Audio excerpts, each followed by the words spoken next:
एक middle class लड़की के ख्वाबों का राजकुमार सफेद घोड़े में चढ़कर नहीं आता है, वो तो बस यूं ही गलियों में मिल जाता है। मैं एक अनाथ लड़की थी, अनाथालय में पली बड़ी थी। 10वीं के बाद से ही पढ़ाई के साथ साथ पार्ट टाइम नौकरी भी करने लगी। पढ़ाई में मैं औसत थी। तन्हाई और दर्द तो जैसे कभी न जाने के लिए ही मेरे जीवन में आए थे।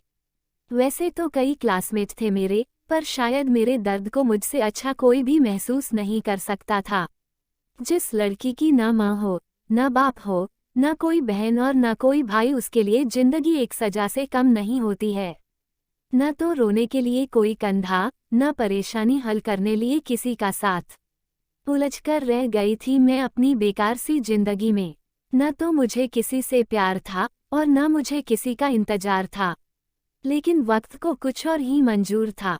मैं 18 साल की हो चुकी थी। आगे की पढ़ाई करने मुझे दूसरे शहर में जाना पड़ा और साथ ही मैं पार्ट टाइम जॉब भी करने लगी।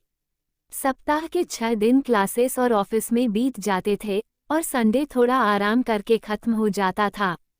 खुद के लिए तो समय ही नहीं मिलता था मुझे। कुछ पैसे सेविंग्स में चले जाते थे और बाकी के पैसे जरूरत के सामान खरीदने और कमरे का किराया देने में खत्म हो जाते थे।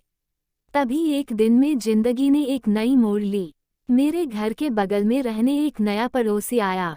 वैसे तो मैंने पहले उसे नोटिस नहीं किया, लेकिन धीरे धीरे मैं उसे नोटिस करने लगी।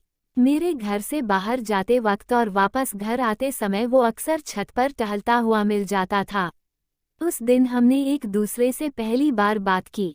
धीरे धीरे बातों का सिलसिला शुरू हो गया।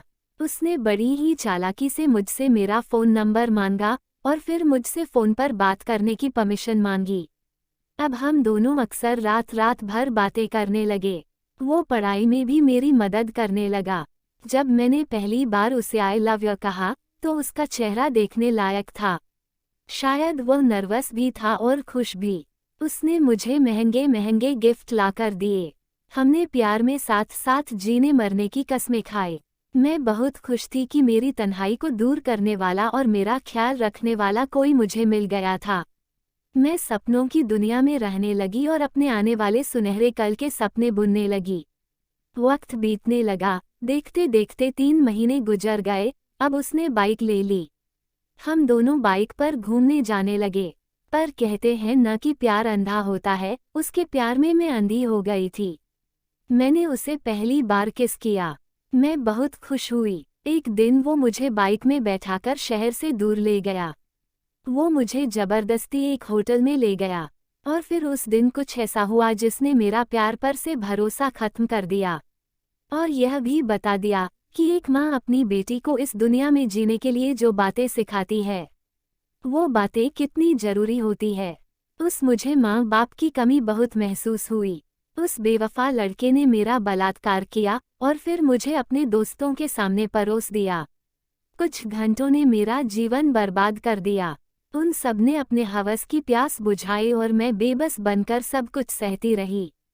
मेरा सब कुछ लूट चुका था और अब मुझे जीने की कोई इच्छा नहीं रही थी। वो मुझे बाइक में बैठाकर वापस घर की ओर बढ़ चला। मुझे समझ में ये नहीं आ रहा था कि अब मैं क्या करूं। जब बाइक पुल के ऊपर से गुजर रही थी, तभी मुझे ख्याल आया कि क्यों न मैं नदी में कूद जाऊं। नदी वैसे भी पानी से लबालब भरी हुई थी, शायद मौत मुझे बुला रही थी और मैं भी मौत के आगोश में समाने को बेताब थी। मैंने उसे बाइक थोड़ा धीरे चलाने को कहा और बाइक के धीमे होते ही नदी में कूद गई। कुछ मिनटों के संघर्ष के बाद मुझे इस जिंदगी से छुटकारा मिल ही गया। शायद मुझे अंधा प्रेम नहीं करना चाहिए था और मुझमें इतनी ताकत होनी चाहिए थी कि मैं उन दरिंदों से खुद की इज्जत बचा पाती।